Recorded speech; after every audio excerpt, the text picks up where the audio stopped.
అందరికీ నమస్కారం. మీరు చూస్తున్నారు స్మార్ట్ క్యూస్ మంత్ర. ఇక ఈ రోజుటి టాపిక్ వచ్చేసి కరెంట్ అఫైర్స్. అయితే గత ప్రీవియస్ వీడియోలో కరెంట్ అఫైర్స్ అనేది మీకు చేయడం జరిగింది. అందులో నేషనల్కి సంబంధించినటువంటి లేటెస్ట్ కరెంట్ అఫైర్స్ అన్నీ ఆ వీడియోలో మీకు పొందుపరచడం జరిగింది.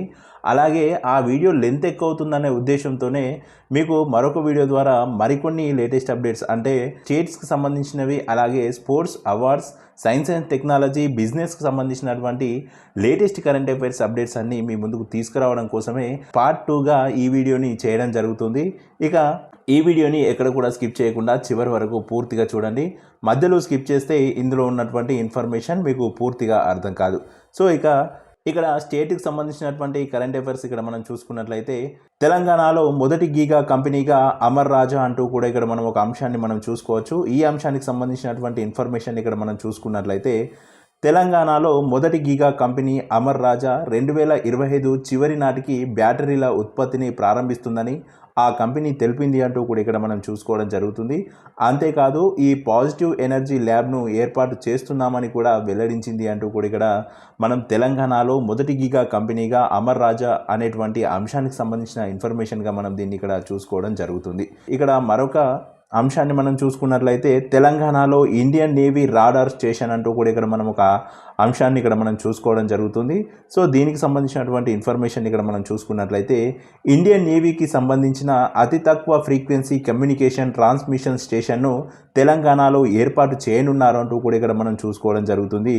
అయితే దీనికోసం వికారాబాద్ జిల్లా దామగుండం అటవీ ప్రాంతంలో 1174 హెక్టార్ల భూమిని నేవీకి అటవీ శాఖ అప్పగించింది అంటూ కూడా ఇక్కడ ఈ అంశంలో మనం చూసుకోవడం జరుగుతుంది. అంతేకాదు నౌకలు, జలంతర్గాములతో సంభాషించేందుకు దీనిని నెలకొల్పనున్నారు అంటూ కూడా ఇక్కడ మనం చూసుకోవడం జరుగుతుంది.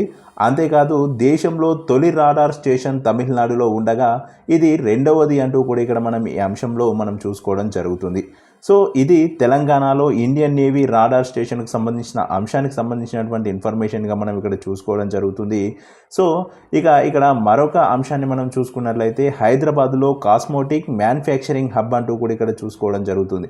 సో ఈ అంశానికి సంబంధించినటువంటి ఇన్ఫర్మేషన్ని మనం చూసుకున్నట్లయితే దక్షిణ కొరియాకు చెందిన కాస్మోటిక్ తయారీ సంస్థ డూసాన్ హైదరాబాద్లో కాస్మోటిక్ మ్యానుఫ్యాక్చరింగ్ హబ్ ఏర్పాటుకు ముందుకొచ్చింది అంటూ కూడా ఇక్కడ చూసుకోవడం జరుగుతుంది. అయితే దీనికోసం 5,000 కోట్ల పెట్టుబడులు పెట్టనున్నట్లు తెలిపింది అంటూ కూడా ఇక్కడ చూసుకోవచ్చు. అంతేకాదు ఇక్కడ మరొక పాయింట్ చూసుకున్నట్లయితే కంపెనీ ఏర్పాటుకు అనుమతులు ఇస్తామని మంత్రి కోమటిరెడ్డి తెలిపారు అంటూ కూడా ఈ అంశంలో పొందుపరచడం జరిగింది. సో ఈ అంశానికి సంబంధించినటువంటి ఇన్ఫర్మేషన్గా మనం దీన్ని చూసుకోవచ్చు. సో ఇక్కడ మరొక అంశం గురించి ఇక్కడ చూసుకున్నట్లయితే దేశంలోనే తొలిసారి హేమెస్ప్రే టెక్నాలజీ వాడకం అంటూ కూడా ఇక్కడ ఒక అంశాన్ని మనం చూసుకోవడం జరుగుతుంది. ఈ అంశానికి సంబంధించినటువంటి ఇన్ఫర్మేషన్ ఇక్కడ మనం చూసుకున్నట్లయితే దేశంలోనే తొలిసారి హైదరాబాద్లోని ఏఐజీ హాస్పిటల్ కొత్త టెక్నాలజీని అందుబాటులోకి తెచ్చింది అంటూ కూడా ఇక్కడ చూసుకోవచ్చు.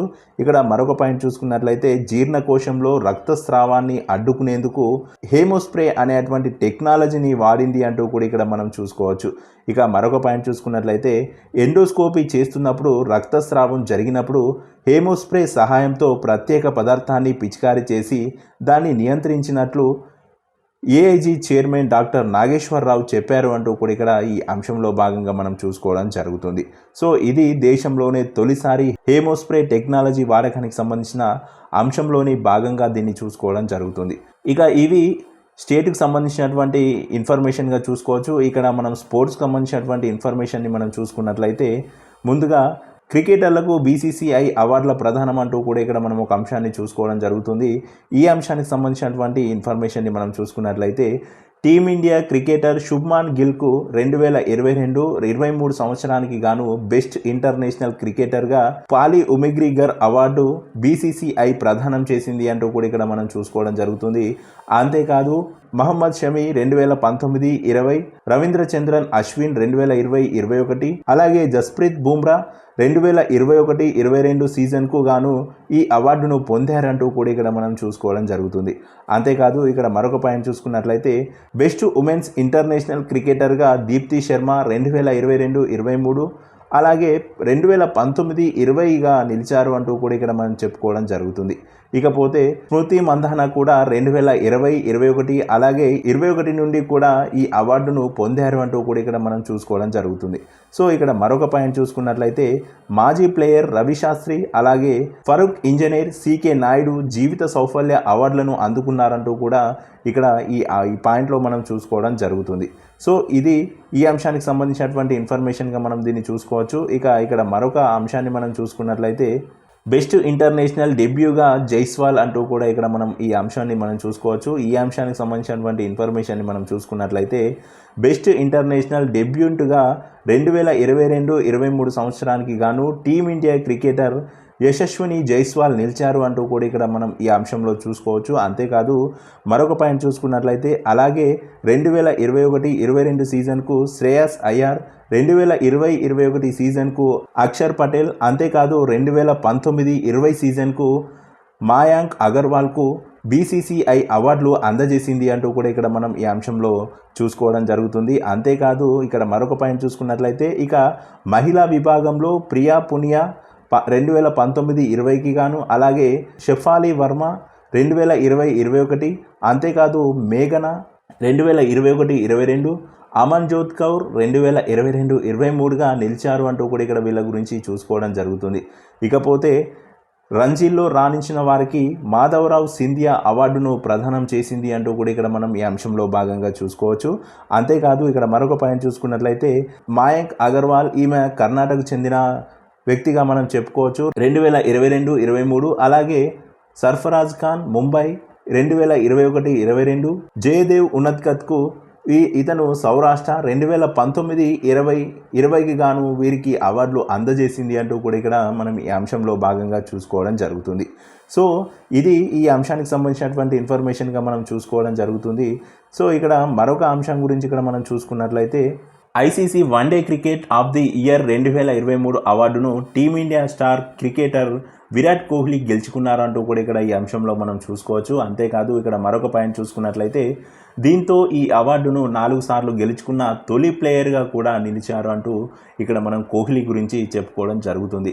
అంతేకాదు ICC test cricketer of the year 2023గా ఆస్ట్రేలియా ప్లేయర్ ఉస్మాన్ ఖవాజా నిలిచారు అంటూ కూడా ఇక్కడ మనం ఈ అంశంలో చూసుకోవచ్చు. అంతేకాదు మరొక పాయింట్ చూసుకున్నట్లయితే ICC T20 player of the year 2023 అవార్డును సూర్యకుమార్ గెలుచుకున్నారంటూ కూడా ఇక్కడ మనం చూసుకోవడం జరుగుతుంది. అంతేకాదు ఐసీసీ ఎమర్జింగ్ ప్లేయర్ అవార్డు 2023ను న్యూజిలాండ్ ప్లేయర్ రచిన్ రవీంద్ర సొంతం చేసుకున్నారంటూ కూడా ఇక్కడ మనం ఈ పాయింట్లో చూసుకోవడం జరుగుతుంది. అంతేకాదు ఇక్కడ మరొక పాయింట్ చూసుకున్నట్లయితే ICC cricket of the year sir Garfield Sobers ట్రోఫీని ఫ్యాట్ కమిన్స్ పొందారు అంటూ కూడా ఇక్కడ మనం ఈ అంశంలో చూసుకోవచ్చు. అంతేకాదు ICC women cricketer of the year 2023గా England star all rounder Nat Sciver Brunt ఎంపికయ్యారంటూ కూడా ఇక్కడ మనం ఈ మరొక పాయింట్లో ఇక్కడ చూసుకోవడం జరుగుతుంది. ఇక మరొక పాయింట్ చూసుకున్నట్లయితే ICC women T20 player of the year 2023గా Hayley Matthews, ICC women one day player of the ఇయర్గా 2023గా చమరి ఆటపట్టు, అలాగే ICC women's emerging cricketer of the year 2023గా ఆస్ట్రేలియా బ్యాటర్ ఫోబీ లీచ్ఫీల్డ్ నిలిచారు అంటూ కూడా ఇక్కడ మనం ఈ అంశంలో భాగంగా చూసుకోవడం జరుగుతుంది. సో ఇది ICC one day cricket of the year 2023గా కోహ్లీ అనేటువంటి అంశానికి సంబంధించిన అంశంలోని భాగంగా ఈ ఇన్ఫర్మేషన్ని మనం చూసుకోవడం జరుగుతుంది. ఇక్కడ మరొక ఇన్ఫర్మేషన్ చూసుకున్నట్లయితే ఇండియా ఓపెన్ రన్నర్అప్గా సాత్విక్ చిరాగ్ జోడీ అంటూ కూడా ఇక్కడ మనం చూసుకోవచ్చు. ఈ అంశానికి సంబంధించినటువంటి ఇన్ఫర్మేషన్ని మనం చూసుకున్నట్లయితే ఇండియా ఓపెన్ డబుల్స్లో సాత్విక్ చిరాగ్ జోడీ రన్నర్గా నిలిచింది అంటూ కూడా ఇక్కడ మనం చూసుకోవడం జరుగుతుంది. అంతేకాదు BWF world tour super 750 doubles ఫైనల్లో మీన్సాంగ్ జాయ్ చేతిలో ఓడిపోయారంటూ కూడా ఇక్కడ మనం ఈ అంశంలో భాగంగా చూసుకోవడం జరుగుతుంది. సో ఇది ఈ అంశానికి సంబంధించినటువంటి ఇన్ఫర్మేషన్గా చెప్పుకోవచ్చు.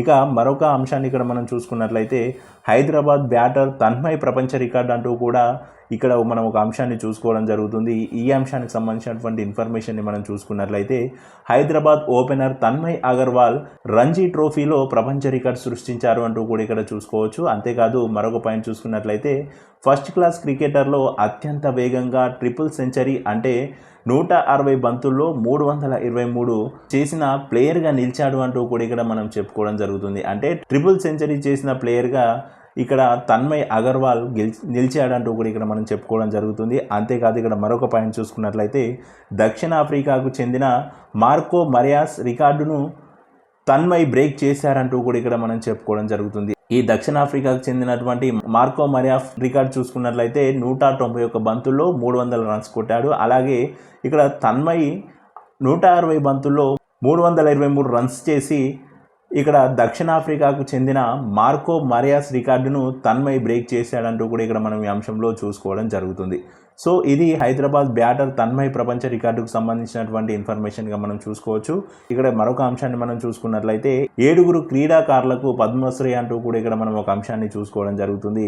ఈ అంశానికి సంబంధించినటువంటి ఇన్ఫర్మేషన్ని మనం చూసుకున్నట్లయితే ఈ ఏడాది కేంద్రం క్రీడారంగంలో 7 పద్మశ్రీ అవార్డులు ప్రకటించింది అంటూ కూడా ఇక్కడ మనం చూసుకోవచ్చు. అంతేకాదు మరొక పాయింట్ చూసుకున్నట్లయితే టెన్నిస్ స్టార్ రోహన్ బొప్పన్న, అలాగే స్క్వాష్ ప్లేయర్ జోష్నా చిన్నప్ప, అంతేకాదు హర్బీందర్ సింగ్ హాకీ, పూర్ణిమ మహోత్ ఆర్చరీ, సతేంద్ర సింగ్ లోహియా స్విమ్మింగ్, అలాగే గౌరవ్ ఖన్నా బ్యాడ్మింటన్, ఉదయ్ విశ్వనాథ్ దేశ్పాండే మల్లఖంబ కోచ్ అవార్డులకు ఎంపికయ్యారంటూ కూడా ఇక్కడ మనం ఈ 7 క్రీడాకారులకు పద్మశ్రీ అనేటువంటి అంశంలో భాగంగా వీరిని చూసుకోవడం జరుగుతుంది.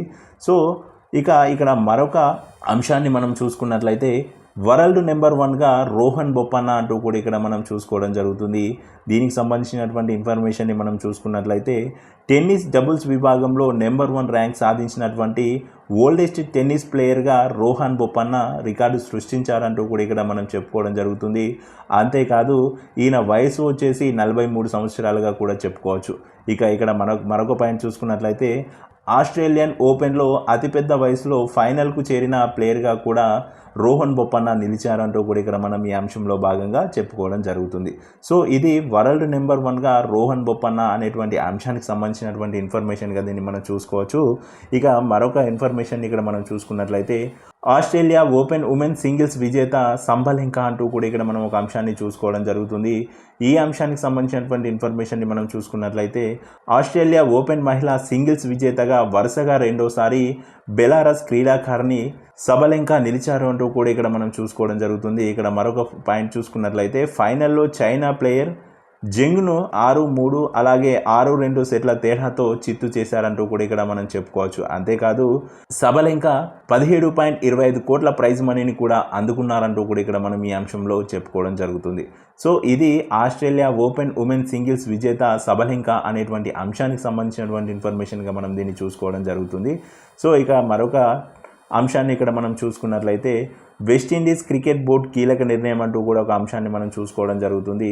ఈ అంశానికి సంబంధించినటువంటి ఇన్ఫర్మేషన్ని మనం చూసుకున్నట్లయితే పురుష క్రికెటర్లతో సమానంగా మహిళా క్రికెటర్లకు ఫీజులు చెల్లిస్తామని వెస్టిండీస్ క్రికెట్ బోర్డు ప్రకటించింది అంటూ కూడా ఇక్కడ మనం ఈ అంశంలో ఒక పాయింట్గా చూసుకోవచ్చు. ఇక మరొక పాయింట్ చూసుకున్నట్లయితే 2027 అక్టోబర్ 1 వరకు అందరికీ సమాన ప్రైజ్ మనీ అందించనుంది అంటూ కూడా ఇక్కడ మనం చూసుకోవడం జరుగుతుంది. అంతేకాదు ఇప్పటికే Bharat, New Zealand, Australia, south Africa అలాగే ఇంగ్లాండ్ దేశాలు సమాన ఫీజులు చెల్లించేందుకు నిర్ణయం తీసుకున్నాయంటూ కూడా ఇక్కడ మనం ఈ అంశంలో చూసుకోవచ్చు. సో ఇది వెస్టిండీస్ క్రికెట్ బోర్డు కీలక నిర్ణయం అనేటువంటి అంశానికి సంబంధించినటువంటి ఇన్ఫర్మేషన్లో భాగంగా మనం దీన్ని చూసుకోవడం జరుగుతుంది. ఇక బిజినెస్కు సంబంధించినటువంటి ఇన్ఫర్మేషన్ని మనం చూసుకున్నట్లయితే అందులో భాగంగా ముందుగా భారత జీడిపి ICRA 6% అంచనా అంటూ కూడా ఇక్కడ మనం ఒక అంశాన్ని చూసుకోవడం జరుగుతుంది. ఈ అంశానికి సంబంధించినటువంటి ఇన్ఫర్మేషన్ని మనం చూసుకున్నట్లయితే భారత వృద్ధి రేటు డిసెంబర్ త్రైమాసికంలో 6% కంటే తక్కువగా ఉంటుందని ICRA అంచనా వేసింది అంటూ కూడా ఇక్కడ మనం చూసుకోవడం జరుగుతుంది. అంతేకాదు ఇక్కడ మరొక పాయింట్ చూసుకున్నట్లయితే ఖరీఫ్ పంటల ఉత్పత్తిలో తగ్గుదలే దీనికి గల కారణం అంటూ కూడా ఇక్కడ పేర్కొంది అంటూ కూడా ఇక్కడ మనం ఈ అంశంలో చూసుకోవడం జరుగుతుంది. సో ఇది భారత జీడిపి ICRA 6% అంచనా అనేటువంటి అంశానికి సంబంధించినటువంటి ఇన్ఫర్మేషన్గా దీన్ని చూసుకోవచ్చు. ఇక్కడ మరొక అంశాన్ని మనం చూసుకున్నట్లయితే 4వ అతిపెద్ద స్టాక్ మార్కెట్గా భారత్ అనేటువంటి అంశం ఇక్కడ మనం చూసుకోవడం జరుగుతుంది. ఈ అంశానికి సంబంధించినటువంటి ఇన్ఫర్మేషన్ని మనం చూసుకున్నట్లయితే ప్రపంచంలో 4వ అతిపెద్ద స్టాక్ మార్కెట్గా భారత్ అవతరించింది అంటూ కూడా ఇక్కడ మనం ఒక పాయింట్గా చెప్పుకోవచ్చు. ఇక మరొక పాయింట్ చూసుకున్నట్లయితే 4.33 ట్రిలియన్ డాలర్ల విలువైన షేర్లతో భారత్ అంటూ కూడా ఇక్కడ మనం చెప్పుకోవచ్చు. అంతేకాదు హాంకాంగ్ చూసుకున్నట్లయితే 4.29 ట్రిలియన్ డాలర్లను వెనక్కి నెట్టినట్లు బ్లూంబర్గ్ తెలిపింది అంటూ కూడా ఇక్కడ మన అంశంలో భాగంగా చెప్పుకోవచ్చు. అంతేకాదు మరొక పాయింట్ చూసుకున్నట్లయితే స్టాక్ మార్కెట్ల విలువలో అమెరికా $50.86 ట్రిలియన్ తొలి స్థానంలో ఉండగా $8.44 ట్రిలియన్ చైనా, అలాగే $6.36 ట్రిలియన్ జపాన్ 2-3 స్థానాల్లో నిలిచాయంటూ కూడా ఇక్కడ మనం ఈ అంశంలో భాగంగా చెప్పుకోవడం జరుగుతుంది. సో ఇది 4వ అతిపెద్ద స్టాక్ మార్కెట్గా భారత్ అనేటువంటి అంశానికి సంబంధించినటువంటి ఇన్ఫర్మేషన్గా దీన్ని మనం చూసుకోవచ్చు. ఇక మరొక అంశాన్ని మనం చూసుకున్నట్లయితే 10 ఏళ్లలో ప్రతిపక్ష పన్ను వసూళ్లలో 160% వృద్ధి అనేటువంటి అంశాన్ని మనం చూసుకోవడం జరుగుతుంది. ఈ అంశానికి సంబంధించినటువంటి ఇన్ఫర్మేషన్ని మనం చూసుకున్నట్లయితే గత 10 ఏళ్లలో ప్రత్యక్ష పన్నుల నికర వసూళ్లు 160.52% పెరిగినట్లు కేంద్ర ఆర్థిక శాఖ వెల్లడించింది అంటూ కూడా ఇక్కడ మనం ఈ అంశంలో మొదటి పాయింట్గా చెప్పుకోవచ్చు. ఇక మరొక పాయింట్ చూసుకున్నట్లయితే నికర ప్రత్యక్ష పన్ను వసూళ్లు 6,38,596 కోట్ల నుంచి 16,63,686 కోట్లకు చేరినట్లు పేర్కొంది అంటూ కూడా ఇక్కడ మనం చెప్పుకోవడం జరుగుతుంది. అంటే 2013-14 నుంచి 2022-23 వరకు కూడా చేరినట్లు ఇక్కడ పేర్కొన్నట్లు కూడా ఇక్కడ మనం చెప్పుకోవడం జరుగుతుంది. ఏంటంటే ఈ వసూళ్లు 2013-14లో 6,38,596 కోట్ల నుంచి 2022-23 నాటికి 16,63,686 కోట్లకు చేరినట్లు పేర్కొంది అంటూ కూడా ఇక్కడ మనం చెప్పుకోవడం జరుగుతుంది. సో ఇక మరొక పాయింట్ చూసుకున్నట్లయితే స్థూల ప్రత్యక్ష పన్ను వసూళ్లు 7,21,604 కోట్ల నుంచి 19,72,248 కోట్లకు చేరినట్లు కూడా వివరించింది అంటూ కూడా చెప్పడం జరుగుతుంది. అంతేకాదు అదేవిధంగా పన్ను చెల్లింపుదారుల సంఖ్య 7.78 కోట్లకు చేరినట్లు కూడా తెలిపింది అంటూ ఈ అంశంలో మనం చూసుకోవడం జరుగుతుంది. సో ఇది 10 ఏళ్లలో ప్రత్యక్ష పన్ను వసూళ్లలో 160% వృద్ధి అంటూ కూడా మనం ఈ అంశానికి సంబంధించినటువంటి ఇన్ఫర్మేషన్గా దీన్ని చూసుకోవడం జరుగుతుంది. ఇక మరొక అంశం గురించి ఇక్కడ మనం చూసుకున్నట్లయితే ఎయిర్బస్తో టాటా గ్రూప్ ఒప్పందం అనేటువంటి అంశాన్ని ఇక్కడ మనం చూసుకోవచ్చు. ఈ అంశానికి సంబంధించినటువంటి ఇన్ఫర్మేషన్ని మనం చూసుకున్నట్లయితే భారత్లో హెలికాప్టర్ల తయారీకి టాటాతో ఎయిర్బస్ ఒప్పందం చేసుకుంది అంటూ కూడా ఇక్కడ మనం మొదటి పాయింట్గా చెప్పుకోవచ్చు. ఇక రెండో పాయింట్ చూసుకున్నట్లయితే ఈ ప్లాంట్ ద్వారా ఎయిర్బస్ H125 హెలికాప్టర్లను తయారు చేయనుంది అంటూ కూడా చెప్పుకోవడం జరుగుతుంది. అంతేకాదు వీటిలో కొన్నింటిని పొరుగు దేశాలకు ఎగుమతి చేయనున్నారంటూ కూడా ఇక్కడ మరొక పాయింట్గా చెప్పుకోవచ్చు. ఇక మరొక పాయింట్ చూసుకున్నట్లయితే దేశీయంగా హెలికాప్టర్ తయారీకి ప్రైవేట్ రంగంలో తొలి FIL ఇదే అంటూ కూడా ఇక్కడ మనం చెప్పుకోవడం జరుగుతుంది. అంటే ఫైనల్ అసెంబ్లీ లైన్గా కూడా దీన్ని చెప్పుకోవడం జరుగుతుంది. సో ఇది ఎయిర్బస్తో టాటా గ్రూప్ ఒప్పందానికి సంబంధించినటువంటి ఇన్ఫర్మేషన్లో భాగంగా ఈ అంశాన్ని మనం చూసుకోవడం జరుగుతుంది. ఇక్కడ మరొక అంశాన్ని మనం చూసుకున్నట్లయితే సోనీ జీ విలీనం రద్దు అంటూ కూడా ఇక్కడ మనం ఒక అంశాన్ని చూసుకోవచ్చు. ఈ అంశానికి సంబంధించినటువంటి ఇన్ఫర్మేషన్ని మనం చూసుకున్నట్లయితే జీ ఎంటర్టైన్మెంట్స్తో విలీనంపై సోనీ కీలక ప్రకటన చేసింది అంటూ కూడా ఇక్కడ మనం చెప్పుకోవడం జరుగుతుంది. ఇక రెండో పాయింట్ చూసుకున్నట్లయితే $10 బిలియన్ విలువైన ఒప్పందాన్ని రద్దు చేసుకున్నట్లు కూడా తెలిపింది అనేటువంటి అంశాన్ని మనం ఇక్కడ చూసుకోవడం జరుగుతుంది. అంతేకాదు మరొక పాయింట్ చూసుకున్నట్లయితే మరోవైపు భారత్లో అంతర్జాతీయ క్రికెట్ మ్యాచ్ల ప్రసారానికి సంబంధించి జీ గ్రూప్నకు డిస్నీ హాట్స్టార్కు మధ్య జరగాల్సిన $1.4 బిలియన్ సబ్ లైసెన్సింగ్ డీల్ను జీ రద్దు చేసుకుంది అనేటువంటి అంశాన్ని కూడా ఇక్కడ మనం చూసుకోవడం జరుగుతుంది. సో ఇది సోనీ జీ విలీనం రద్దు అనేటువంటి అంశంలోని భాగంగా ఈ ఇన్ఫర్మేషన్ని మనం చూసుకోవడం జరుగుతుంది. సో ఇక్కడ మరొక అంశాన్ని మనం చూసుకున్నట్లయితే TCSతో ఆక్స్ఫర్డ్ ఒప్పందం రద్దు అనేటువంటి అంశాన్ని కూడా ఇక్కడ మనం చూసుకోవచ్చు. ఈ అంశానికి సంబంధించినటువంటి ఇన్ఫర్మేషన్ని కూడా మనం ఇక్కడ చూసుకున్నట్లయితే TCSతో ఆక్స్ఫర్డ్ యూనివర్సిటీ ఒప్పందం రద్దు చేసుకుంది అని ఇక్కడ మనం మొదటి పాయింట్లో చూసుకోవచ్చు. ఇక రెండవ పాయింట్ చూసుకున్నట్లయితే ఆన్లైన్ ద్వారా నిర్వహించినటువంటి ప్రవేశ పరీక్షలో విద్యార్థులకు టెక్నికల్ సమస్య ఎదురవడంతో చర్యలు తీసుకుంది అంటూ కూడా ఇక్కడ మనం చెప్పుకోవడం జరుగుతుంది. సో ఇది TCSతో ఆక్స్ఫర్డ్ ఒప్పందం రద్దు అనేటువంటి అంశానికి సంబంధించినటువంటి ఇన్ఫర్మేషన్గా దీన్ని మనం చూసుకోవచ్చు.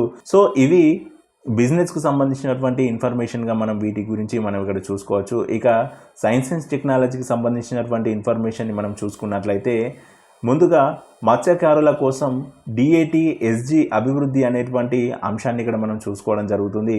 ఇక వీటికి సంబంధించినటువంటి ఇన్ఫర్మేషన్ ఇక్కడ మనం చూసుకున్నట్లయితే సముద్రంలో వేటకు వెళ్ళిన మత్స్యకారుల ఎమర్జెన్సీ మెసేజ్లు పంపడానికి డిస్ట్రెస్ అలర్ట్ ట్రాన్స్మిటర్ను ఇస్రో అభివృద్ధి చేసింది అంటూ కూడా ఇక్కడ మనం ఈ అంశంలో మనం చూసుకోవడం జరుగుతుంది. ఇది ఆపద సమయంలో సెర్చింగ్ అలాగే రెస్క్యూ చేయడానికి ఇండియన్ కోస్ట్ గార్డ్కు ఇది ఉపయోగపడుతుందంటూ కూడా ఇక్కడ మనం చెప్పుకోవడం జరుగుతుంది. సో ఇది మత్స్యకారుల కోసం DATSG అభివృద్ధి అనేటువంటి అంశాన్ని ఇక్కడ మనం చూసుకోవడం జరిగింది. సో DATSG అనేది దీని యొక్క ఫుల్ ఫామ్ వచ్చేసి డిస్ట్రెస్ అలర్ట్ ట్రాన్స్మిటర్ అంటారు. సో దీన్నే DATSG అని కూడా అంటారని చెప్పుకోవచ్చు. సో ఇక్కడ మరొక అంశాన్ని మనం చూసుకున్నట్లయితే మార్స్ పై ముగిసిన నాసా హెలికాప్టర్ సేవలు అంటూ కూడా ఇక్కడ ఒక అంశాన్ని మనం చూసుకోవడం జరుగుతుంది. ఈ అంశానికి సంబంధించినటువంటి ఇన్ఫర్మేషన్ని మనం చూసుకున్నట్లయితే అమెరికా అంతరిక్ష సంస్థ నాసా మార్స్ పైకి ప్రయోగించినటువంటి ఇంజెన్యూటీ హెలికాప్టర్ కథ ముగిసింది అంటూ కూడా ఇక్కడ మనం మొదటి పాయింట్లో చూసుకోవచ్చు. ఇక రెండవ పాయింట్ చూసుకున్నట్లయితే 3 ఏళ్ల క్రితం మార్స్ పైకి చేరిన ఇంజెన్యూటీ వేరే గ్రహంపై గాల్లో ఎగిరిన తొలి వాహనంగా పేరు తెచ్చుకుంది అంటూ కూడా ఇక్కడ మనం చెప్పుకోవడం జరుగుతుంది. ఇక మూడో పాయింట్ చూసుకున్నట్లయితే చివరిసారిగా అక్కడ ఎగిరినప్పుడు రోటర్లో సమస్యలు తలెత్తడంతో పనిచేయడం మానేసిందని నాసా ప్రకటించింది అంటూ కూడా ఇక్కడ మనం ఈ అంశంలో భాగంగా చెప్పుకోవడం జరుగుతుంది. సో ఇది మార్స్పై ముగిసిన నాసా హెలికాప్టర్ సేవలు అనే అంశానికి సంబంధించినటువంటి ఇన్ఫర్మేషన్గా మనం దీన్ని చూసుకోవచ్చు. ఇక్కడ మరొక ఇన్ఫర్మేషన్ మనం చూసుకున్నట్లయితే అంగారకుడిపై మంచు రూపంలో నీరు అనేటువంటి అంశాన్ని ఇక్కడ మనం చూసుకోవడం జరుగుతుంది. ఈ అంశానికి సంబంధించినటువంటి ఇన్ఫర్మేషన్ని మనం చూసుకున్నట్లయితే అంగారకుడిపై మంచు రూపంలో నీరు ఉన్నట్లు యూరప్ సైంటిస్టులు కనుగొన్నారు అంటూ కూడా ఇక్కడ మనం మొదటి పాయింట్లో చెప్పుకోవచ్చు. అలాగే రెండో పాయింట్ చూసుకున్నట్లయితే దాదాపు 3.7 కిలోమీటర్ల మందంతో మంచు విస్తరించి ఉండవచ్చు అని పేర్కొన్నట్లు కూడా ఇక్కడ చెప్పడం జరుగుతుంది. అంతేకాదు మరొక పాయింట్ చూసుకున్నట్లయితే యూరోపియన్ స్పేస్ ఏజెన్సీ తమ మార్స్ ఎక్స్ప్రెస్ ఆర్బిటార్ ద్వారా ఈ నిక్షేపాలను గుర్తించింది అంటూ కూడా ఇక్కడ ఈ అంశంలో మూడో పాయింట్గా దీన్ని చూసుకోవడం జరుగుతుంది. సో ఇది అంగారకుడిపై మంచు రూపంలో నీరు అనేటువంటి అంశానికి సంబంధించినటువంటి ఇన్ఫర్మేషన్గా మనం దీన్ని చూసుకోవడం జరుగుతుంది. ఇవి అండి సైన్స్ అండ్ టెక్నాలజీకి సంబంధించినటువంటి ఇన్ఫర్మేషన్గా మనం ఇప్పటిదాకా చెప్పుకున్నటువంటి ఇన్ఫర్మేషన్గా చెప్పుకోవచ్చు. ఇక అంతేకాదు ఇప్పుడు చెప్పుకోబోయేటి ఏంటంటే అపాయింట్మెంట్స్ అండ్ డిజిగ్నేషన్స్కి సంబంధించినటువంటి ఇన్ఫర్మేషన్ని మనం ఇక్కడ చూసుకోవడం జరుగుతుంది. సో ముందుగా చూసుకున్నట్లయితే TSPSC చైర్మన్గా మహేందర్ రెడ్డి అంటూ కూడా ఇక్కడ మనం ఒక అంశాన్ని మనం చూసుకోవడం జరుగుతుంది. ఈ అంశానికి సంబంధించినటువంటి ఇన్ఫర్మేషన్ని మనం చూసుకున్నట్లయితే TSPSC చైర్మన్ సభ్యుల నియామకం జరిగింది అంటూ కూడా ఇక్కడ మొదటి పాయింట్లో చూసుకోవచ్చు. అంతేకాదు చైర్మన్గా మాజీ DGP మహేందర్ రెడ్డి నియామకానికి గవర్నర్ ఆమోదం తెలపడంతో బాధ్యతలు స్వీకరించారంటూ కూడా ఇక్కడ మనం రెండో పాయింట్లో చూసుకోవడం జరుగుతుంది. అంతేకాదు ఇక్కడ మూడో పాయింట్ చూసుకున్నట్లయితే సభ్యులుగా రిటైర్డ్ IAS అనితా రాజేంద్ర, పాల్వాయి రజనీకుమారి, అమీర్ ఉల్లా ఖాన్, యాదయ్య, రామ్మోహన్ రావును నియమించారంటూ కూడా ఇక్కడ మనం ఈ TSPSC చైర్మన్ మహేందర్ రెడ్డి అనేటువంటి అంశంలోని భాగంగా ఈ ఇన్ఫర్మేషన్ని మనం చూసుకోవడం జరుగుతుంది. ఇక్కడ మరొక అంశాన్ని మనం చూసుకున్నట్లయితే సుప్రీంకోర్టు న్యాయమూర్తిగా జస్టిస్ ప్రసన్న బాలచంద్ర అనేటువంటి అంశాన్ని మనం చూసుకోవడం జరుగుతుంది. ఈ అంశానికి సంబంధించినటువంటి పూర్తి వివరాలు చూసుకున్నట్లయితే సుప్రీంకోర్టు న్యాయమూర్తిగా జస్టిస్ ప్రసన్న బాలచంద్రతో CJDY చంద్రచూడ్ ప్రమాణం చేయించారంటూ కూడా ఇక్కడ మనం ఒక అంశాన్ని చూసుకోవడం జరుగుతుంది. అంతేకాదు దీంతో సుప్రీంకోర్టు న్యాయమూర్తుల సంఖ్య పూర్తి స్థాయిలో 34కు చేరింది అంటూ కూడా మనం ఈ అంశంలో భాగంగా చెప్పుకోవడం జరుగుతుంది. సో ఇక్కడ మరొక అంశాన్ని మనం చూసుకున్నట్లయితే PCB తాత్కాలిక చైర్మన్గా కావార్ అంటూ కూడా ఒక అంశాన్ని మనం చూసుకోవడం జరుగుతుంది. ఈ అంశానికి సంబంధించినటువంటి ఇన్ఫర్మేషన్ని మనం పరిశీలించినట్లయితే పాకిస్తాన్ క్రికెట్ బోర్డు తాత్కాలిక చైర్మన్గా షా కావార్ నియమితులయ్యారంటూ కూడా ఇక్కడ మనం మొదటి పాయింట్గా చెప్పుకోవచ్చు. అంతేకాదు రెండో పాయింట్ చూసుకున్నట్లయితే ఈ మేరకు పాక్ తాత్కాలిక ప్రధాని అన్వారుల్ హక్ కాకర్ ఆదేశాలు జారీ చేశారంటూ కూడా ఇక్కడ చెప్పుకోవడం జరుగుతుంది. అంతేకాదు కావార్ ప్రస్తుతం PCB ఎన్నికల కమిషనర్గా కూడా పనిచేస్తున్నారంటూ ఇక్కడ ఈ అంశంలో మనం చూసుకోవడం జరుగుతుంది. సో ఇది PCB తాత్కాలిక చైర్మన్గా కావార్ అనేటువంటి అంశంలోని భాగంగా ఈ టాపిక్ని మనం చూసుకోవడం జరిగింది. సో ఇక ఇవి అపాయింట్మెంట్స్ అండ్ డిజిగ్నేషన్కి సంబంధించినటువంటి ఇన్ఫర్మేషన్లుగా మనం వీటి గురించి చూసుకోవడం జరిగింది. ఇప్పుడు అవార్డ్స్కి సంబంధించినటువంటి ఇన్ఫర్మేషన్ని చూసుకుందాం. ఇక్కడ ఈ అవార్డ్స్కి సంబంధించినటువంటి ఇన్ఫర్మేషన్లో భాగంగా ముందుగా చూసుకున్నట్లయితే కర్పూరి ఠాకూర్కు భారతరత్న అంటూ కూడా ఇక్కడ మనం ఒక అంశాన్ని చూసుకోవడం జరుగుతుంది. ఈ అంశానికి సంబంధించినటువంటి ఇన్ఫర్మేషన్ని మనం చూసుకున్నట్లయితే బీహార్ మాజీ సీఎం దివంగత కర్పూరి ఠాకూర్కు కేంద్ర ప్రభుత్వం భారతరత్న ప్రకటించింది అంటూ కూడా ఇక్కడ మనం మొదటి పాయింట్గా చూసుకోవడం జరుగుతుంది. అంతేకాదు వెనుకబడిన కులాల కోసం చేసినటువంటి కృషిని గుర్తిస్తూ ఆయన శత జయంతి సందర్భంగా ఈ నిర్ణయం తీసుకుంది అంటూ కూడా ఇక్కడ మనం రెండో పాయింట్గా చెప్పుకోవడం జరుగుతుంది. ఇక అంతేకాదు జననాయక్గా ఎంతో పేరు తెచ్చుకున్న ఆయన ఒక సోషలిస్ట్ అని కూడా ఇక్కడ చెప్పుకోవడం జరుగుతుంది.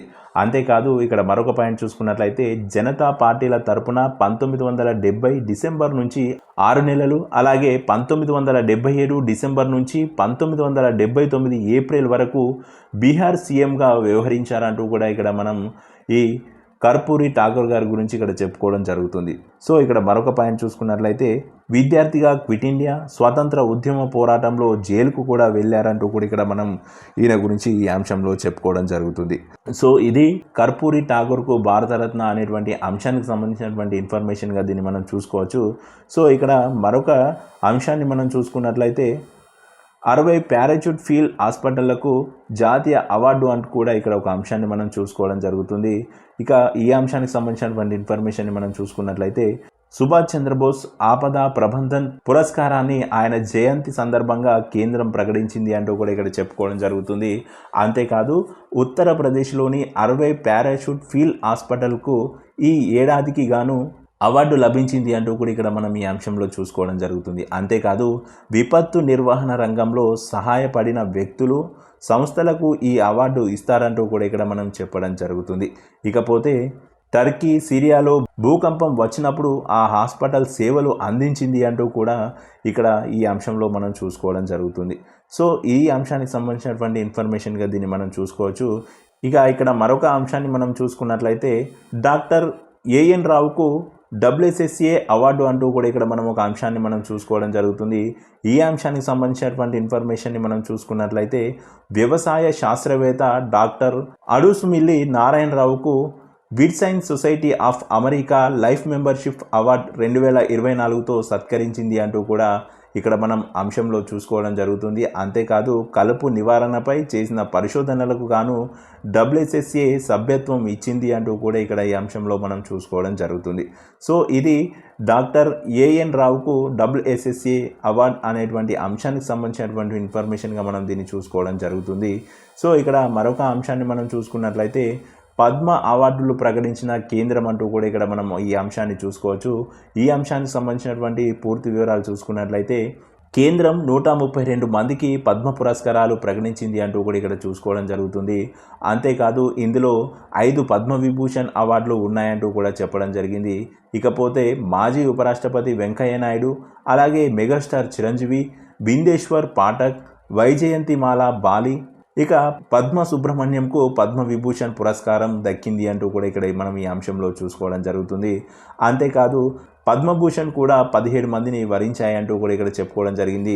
ఇక వీటి గురించి చూసుకున్నట్లయితే అందులో ఎం ఫాతిమా బీవి, సత్యభ్రాంత ముఖర్జీ, అంతేకాదు రామ్ నాయక్ మహారాష్ట్ర, అలాగే ఓలాంచెరి రాజగోపాల్ కేరళ, అంతేకాదు Hormusji N Cama, Kundan Vyas, Mithun Chakraborty, Dattatray Ambadas Mayaloo Maharashtra, alias Rajdutt, Pyarelal Sharma, Usha Uthup, Vijayakanth, Sitaram Jindal, Young Liu, Ashwin Balachand Mehta, అలాగే తేజస్ మధుసూదన్ పటేల్, చంద్రేశ్వర్ ప్రసాద్ ఠాగూర్, ఇక తోగ్దాన్ రిన్పోచేకు లభించాయంటూ కూడా ఇక్కడ మనం ఈ పద్మ అవార్డులు ప్రకటించిన కేంద్రం అనేటువంటి అంశానికి సంబంధించినటువంటి ఇన్ఫర్మేషన్గా దీన్ని మనం చూసుకోవడం జరుగుతుంది. ఇక ఇక్కడ మరొక అంశాన్ని మనం చూసుకున్నట్లయితే పద్మశ్రీకి ఎంపికైన తెలుగువారు వీరే అంటూ కూడా ఇక్కడ మనం మరొక అంశాన్ని మనం చూసుకోవడం జరుగుతుంది. ఈ అంశానికి సంబంధించినటువంటి ఇన్ఫర్మేషన్ని మనం చూసుకున్నట్లయితే కేంద్రం 110 మందికి పద్మశ్రీ అవార్డులు ప్రకటించింది అంటూ కూడా ఇక్కడ చెప్పుకోవడం జరుగుతుంది. అంతేకాదు తెలుగు రాష్ట్రాలలో తెలంగాణకు చెందిన ఏ వేలు ఆనందచారి, దాసరి కొండప్ప, గడ్డం సమ్మయ్య, కేతావత్ సోమ్లాల్, కూరెల్లా విఠలాచార్య, అలాగే ఏపీకి చెందినటువంటి హరికథ కళాకారిణి ఉమామహేశ్వరికి పద్మశ్రీ పురస్కారం దక్కింది అంటూ కూడా ఇక్కడ ఈ అంశంలో మనం చూసుకోవడం జరుగుతుంది. సో చూశారు కదండి, ఇవి స్టేట్, అలాగే బిజినెస్, ఇక సైన్స్ అండ్ టెక్నాలజీ, అంతేకాదు అవార్డుకి సంబంధించినటువంటి కరెంట్ అఫైర్స్గా ఈ వీడియో ద్వారా మీ ముందుకు తీసుకురావడం జరిగింది. గత ప్రీవియస్ వీడియోలో ఈ వీడియోకి సంబంధించిందే, దాంట్లో మాత్రం కేవలం నేషనల్కి సంబంధించినటువంటి అంశాలను మాత్రమే ఆ వీడియోలో చెప్పడం జరిగింది. ఆ వీడియోను పార్ట్ 1 వీడియోగా మీ ముందుకు తీసుకువచ్చాను ఆల్రెడీ. ఆ వీడియో కూడా ఛానల్ని విజిట్ చేసి ఆ వీడియోని కూడా ఒకసారి విజిట్ చేయండి, చూడండి. ఇక అంతేకాదు పార్ట్ 2గా స్టేట్కి సంబంధించినవి, అలాగే స్పోర్ట్స్, బిజినెస్, అవార్డ్స్, అలాగే సైన్స్ అండ్ టెక్నాలజీకి సంబంధించినటువంటి పూర్తి సమాచారాన్ని ఈ పార్ట్ 2 వీడియోలో మీ ముందుకు తీసుకురావడం జరిగింది. ఈ వీడియోని కూడా ఎక్కడ కూడా స్కిప్ చేయకుండా చివరి వరకు చూసి పూర్తి సమాచారాన్ని తెలుసుకోండి. ఇక ఇలాంటి మరెన్నో ఇంట్రెస్టింగ్ టాపిక్స్ కోసం స్మార్ట్ క్విజ్ మంత్ర ఛానల్ని సబ్స్క్రైబ్ చేసి పక్కనే ఉన్నటువంటి గంట సింబల్ని నొక్కండి. ఇలా గంట సింబల్ నొక్కడం ద్వారా మేము చేసేటువంటి ఇలాంటి లేటెస్ట్ అప్డేట్స్ అన్నీ మీకు ఎప్పటికప్పుడు నోటిఫికేషన్ ద్వారా అందుతాయి. ఇక ఇలాంటి మరెన్నో లేటెస్ట్ అప్డేట్స్తో మరొక వీడియో ద్వారా మళ్ళీ మీ ముందుకు వస్తాం. అంతవరకు సెలవు.